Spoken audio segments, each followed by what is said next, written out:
Bismillahirrahmanirrahim. Assalamualaikum warahmatullahi wabarakatuh.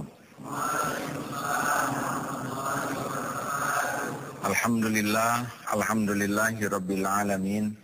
Segala puji bagi Allah yang Maha menatap, yang Maha menyaksikan, dan Dialah yang menakdirkan pertemuan ini ada. Dan sholawat salam semoga terlimpah kepada Nabi kecintaan Allah Subhanahu wa taala, Rasulullah sallallahu alaihi wasallam. Asma Allah yang kita bahas kali ini adalah Al-Qawiyyu, Allah yang Maha Kuat. Di dalam surat Asy-Syura ayat 19, Allah a'udzubillahi minasyaitonirrajim, Allahu latifun bi ibadihi yarzuqu may yasha' wa huwal qawiyyul aziz. Allah Latif, Al-Latif. Allah itu maha lembut terhadap hamba-hambanya. Dia memberi rezeki kepada siapa yang dikehendakinya, dan dialah Allah wa huwal qawiyyul aziz. Allah yang maha kuat lagi maha perkasa. Ini menarik, ada maha lembut dan maha perkasa. Begini, ketika kita dulu di rahim ibu, kita dengan kelembutan Allah nggak berasa. Tubuh kita terbentuk, sel demi sel berpecah, benar? Dan dengan kemahalembutan Allah nggak berasa tuh kita dapat nutrisi lewat ibu, lewat plasenta ibu ke kita. Benar-benar nggak berasa oleh kita. Ibu makan rujak yang pedas, alhamdulillah, ya. Kita sebagai janin tidak kepedesan. Coba kalau janin bisa merasakan pedas, kita tuh merah delima wajahnya. Ibu juga makan pete, alhamdulillah tidak bersisa sari-sari pete pada diri kita, atau harum-harum jengkol, atau tersisa saja di sini pete satu. Tanpa ibu harus makan ijuk, kita berambut. Tanpa ibu harus mengunyah jantung pisang, kita juga punya jantung. Juga ibu tidak perlu mengemut jari-jari sepeda, kita punya jari. Semuanya dengan maha lembut Allah terstruktur jadi kita di rahim yang tersembunyi 7 lapis. Maaf, saya pernah melihat istri dioperasi sesar, itu pada waktu dijahit perutnya 7 kali jahitan, lapis sampai ke perut luar itu 7 kali. Berarti kita ada di dalam tempat yang sangat-sangat tersembunyi, yang ibu pun tidak tahu adanya rahim itu. Bapak apalagi. Tapi jadi, waktu demi waktu sel berbenah dengan sangat kelembutannya, tidak terlalu cepat. Kebayang kalau ibu hamil sangat cepat ya, dalam tempo 1 bulan, ini selain tulang-tulang kita belum jadi, juga berat. Saya di perut ibu cuma 7 bulan. Syariatnya ibu jatuh, lalu saya keluar. Tapi memang sudah waktunya keluar, makanya ada kepleset. Alhamdulillah sudah komplit ya. Allah sudah mengatur sedemikian rupa. Nah, jadi perkara rezeki itu benar-benar subhanallah, Allah mengatur rezeki kita sampai kita tidak menyadarinya bahwa kita ini dapat rezeki yang melimpah setiap saat. Apakah Allah bisa dikalahkan? Tidak mungkin dikalahkan. Allah itu maha kuat. Kenapa? Karena siapa yang akan mengalahkan Allah? Sedangkan segala sesuatu adalah ciptaan Allah, segala sesuatu adalah milik Allah, segala sesuatu ada dalam kekuasaan Allah. Tidak bisa. Nanti akan cerita tentang kekuatan makhluk seperti apa. Tapi kita simak dulu surat Fatir ayat 2 ya, silakan. A'udzu billahi minasy syaithanir rajim. Bismillahirrahmanirrahim. Ma yaftahillahu lin-nasi min rahmatin fala mumsika laha. وَمَا يُمْسِكْ فَلَا مُرْسِلَ لَهُ مِنْ بَعْدِهِ وَهُوَ الْعَزِيزُ الْحَكِيمُ. Apa saja yang Allah anugerahkan kepada manusia berupa rahmat, maka tidak ada seorang pun yang dapat menahannya. Dan apa saja yang ditahan oleh Allah, maka tidak ada seorang pun yang sanggup untuk melepaskannya sesudah itu. Dan dialah yang maha perkasa lagi maha bijaksana. Nah, jelas ya. Ma yaftahillahu linnasi min rahmatin fala mumsikalah. Jadi apa saja yang Allah mau kasih berupa rahmat kepada manusia, itu udah pasti dapat. Nggak ada yang bisa nahan. Jangan ya Allah, nggak bisa. Allah kasih aja. Jodoh. Tapi kalau sebaliknya, kalau Allah mau nahan, nggak ada yang bisa membobolnya. Rezeki tahan, udah pasti mampet aja. Nggak jadi jodoh, udah pasti nggak jadi. Walaupun calon mertua asalnya senang, bisa jadi sweet aja hatinya. Jadi entah gimana, enak aja lihat calon mantu. Makanya tidak perlu lebay, ya. Misalkan mau mencari jodoh, tidak perlu kita melakukan tindakan-tindakan yang demi mencari cinta orang sampai mengabaikan cinta Allah.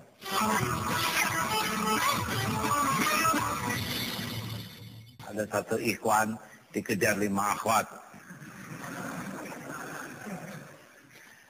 Misalkan satu akhwat dikejar 5 ikhwan, puas? Ya.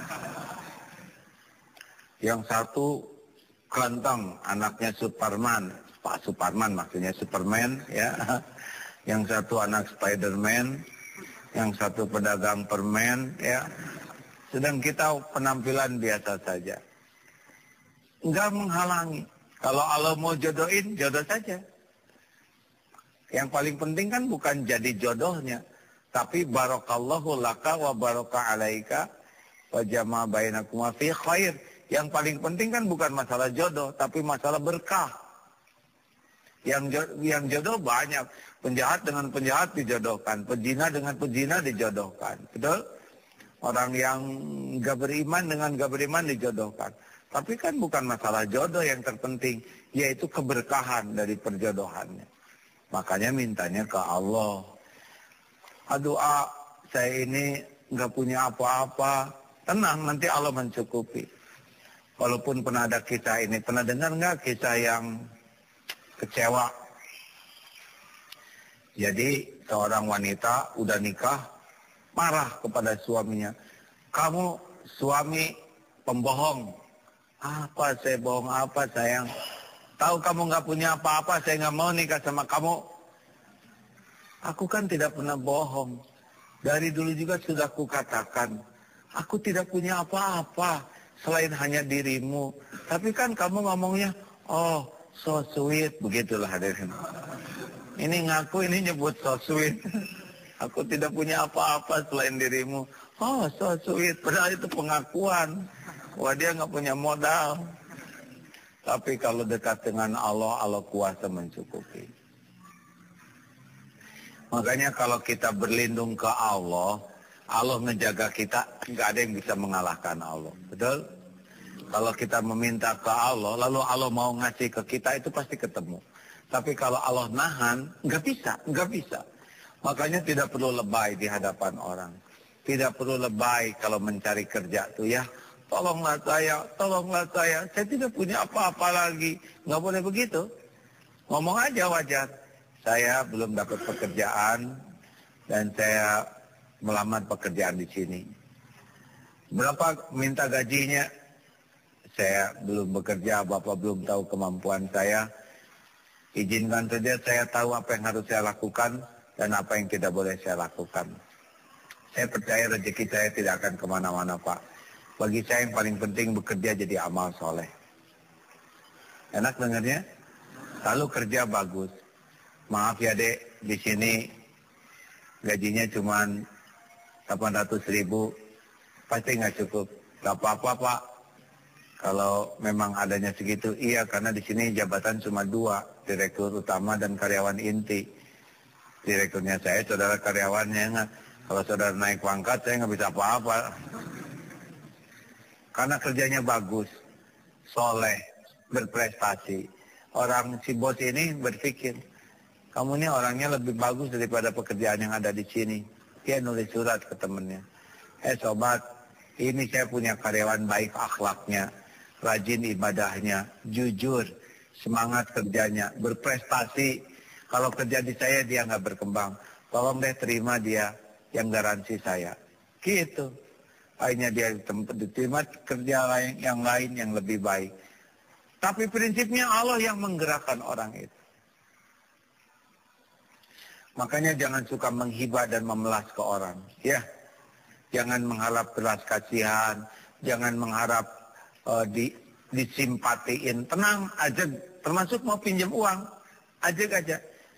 Ya, saya sedang diuji keterbatasan rezeki, saya akan pinjam uang. Saya tidak punya jaminan, tapi saya percaya kalau memang takdirnya ada di sini, saya akan dapat. Kalau tidak, gak apa-apa. Maaf ya, saya nggak bisa bantu, gak apa-apa. Kecewa tidak? Tidak. Karena saya tahu Allah yang ngebolak-balik hati. Bagi saya ikhtiar aja sudah menjadi amal soleh.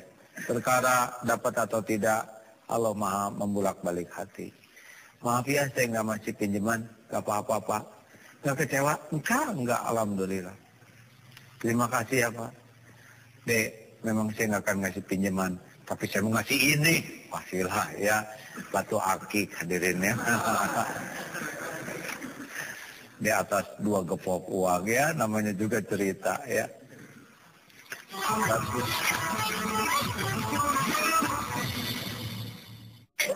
Satu ayat lagi, silakan Ali Imran 160. Bismillahirrahmanirrahim. إن ينصركم الله فلا غالب لكم وإن يخذلكم فمن ذا الذي ينصركم من بعده وعلى الله فليتوكل المؤمنون. Jika Allah menolong kamu, maka tak ada orang yang dapat mengalahkan kamu. Dan jika Allah membiarkan kamu, maka siapakah gerangan yang dapat menolong kamu selain dari Allah sesudah itu? Karena itu, hendaknya kepada Allah saja orang-orang mukmin bertawakal. Kalau Allah nolong, udah pasti tuh. Sukses lah. Nggak ada yang bisa mengalahkan. Gimana? Bagaimana kita dikalahkan sedang setiap musuhnya juga dikuasai Allah? Betul? Kalau Allah tidak nolong kita, ya Allah biarin yang lain mengalahkan kita, ya pasti kalah kita. Makanya dalam hidup ini bukan masalah hebat atau lemahnya musuh, tapi layak ditolong Allah atau tidak. Jelas? Jadi kita kalau ada masalah tuh, pikiran kita tuh bukan fokus kepada masalahnya, tapi fokus apakah saya layak ditolong Allah atau tidak. Itu yang dipikirkan tuh. Ibadah saya membuat saya layak ditolong Allah enggak? Saya jujur atau tidak? Saya tobat atau tidak? Masalah itu gampang, apapun gampang. Uang, jodoh, kerjaan, masalah kesehatan, itu demi Allah. Semua masalah itu ada dalam kekuasaan Allah. Dan kalau Allah mudahkan, mudah. Allah sulit, sulit. Benar? Allah sulitkan, sulit. Jadi otak kita terus berpikir, saya layak ditolong Allah enggak? Makanya cari amalan-amalan yang membuat kita layak ditolong oleh Allah. Betul? In tansurullah yang surkum wa yutsabbit aqdamakum. Barang siapa yang menolong agama Allah, Allah akan menolongnya. Jadi kalau nanti mau kerja, carilah pekerjaan yang jadi dakwah. Menolong agama Allah, Allah akan menolong kita. Carilah bisnis yang jadi Bagian daripada ibadah dan dakwah. Ini kerjaan. Pilih kerjaan mana yang jadi ikut bagian daripada dakwah.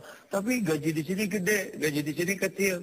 Boleh jadi gaji gede tapi nggak ditolong oleh Allah. Pas keluar dari kantor bawa gaji dirampok, gimana? Ada artinya kan besar. Adek mau nggak dikasih gaji 200 juta per bulan bersih? Mau tidak? Mau tidak? Tapi penyakit 250 per bulan biayanya. Tekor. Berapapun yang kita miliki, kalau Allah mau nguji, tekor, ya tekorlah.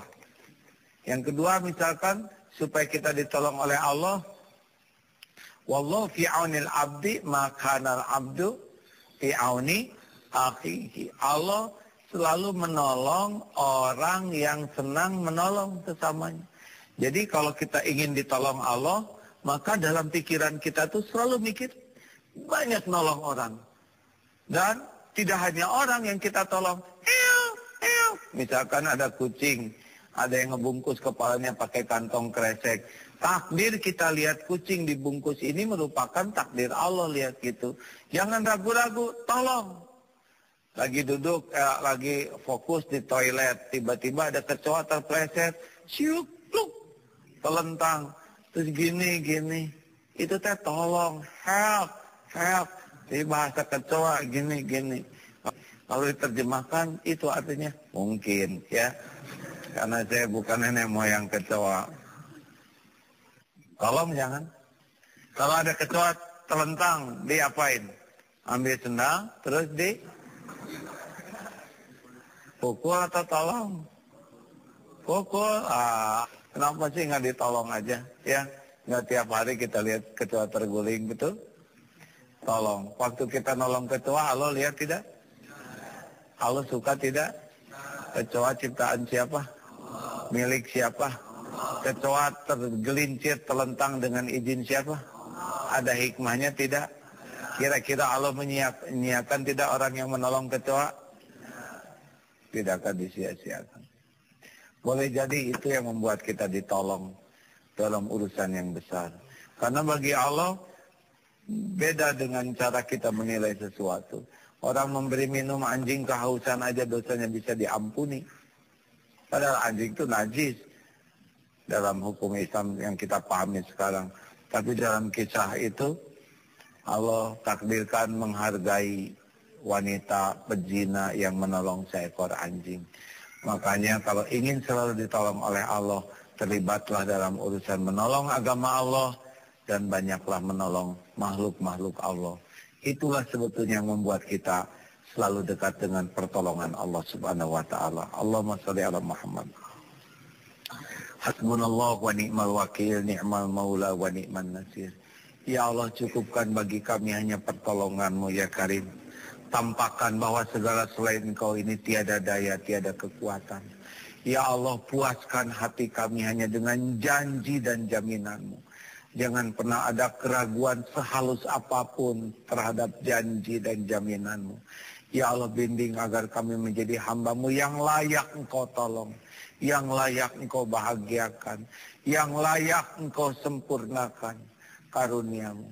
Lindungi kami dari perbuatan apapun yang membuat kami tersisih dari sisi-Mu. Ya Allah, istiqomahkan keyakinan kami, istiqomahkan amal soleh kami. Rabbana atina fid dunya hasanah wa fil akhirati hasanah wa qina azabannar. Subhana rabbika rabbil izzati amma yasifun. Wassalamun ala mursalin walhamdulillah. Terima kasih hadirin sekalian. Apakah Allah menyaksikan pertemuan ini? Ya. Apakah ada yang luput dari penglihatan Allah? Cukuplah Allah sebagai pelindung kita. Dialah yang maha kuat, al-qawi, yang maha perkasa, kokoh perkasa. Assalamualaikum warahmatullahi wabarakatuh.